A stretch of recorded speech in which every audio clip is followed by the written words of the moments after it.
এখানে যদি আমরা এইটা যদি পাই তাহলে 7 গুণ 4 ভাগ কত হয় 6, 2, 3, তাহলে কত হচ্ছে 14 পাই কত 3 লিটার। তাহলে এটা যেহেতু অপ্রকৃত ভগ্নাংশ, এটাকে আমরা মিশ্র ভগ্নাংশে প্রকাশ করব। তাহলে 3 4 হয় 12, 2 এত লিটার।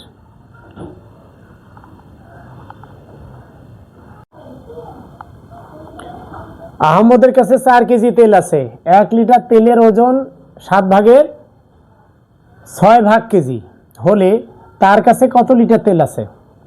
তাহলে আর একটা জিনিস দেখো যে মূলত এই এত কেজি তেলের ওজন কত লিটার? 1 লিটার। যা চাই তা লাস্টে দিতে হয়। এত কেজি তেলের ওজন কত? 1 লিটার।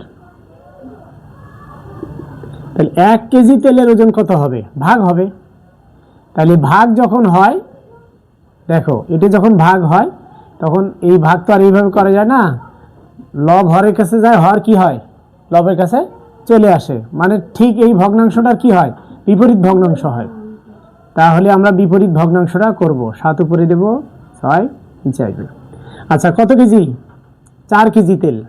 তাহলে 4 কেজি তেলের ওজন হবে, এখানে যদি আমরা এইটা যদি পাই তাহলে 7 গুণ 4 ভাগ কত হয় 6, 2, 3, তাহলে কত হচ্ছে 14 পাই কত 3 লিটার।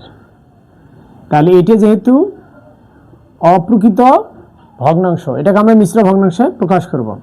তাহলে 3 4 হয় 12, 2 এত লিটার।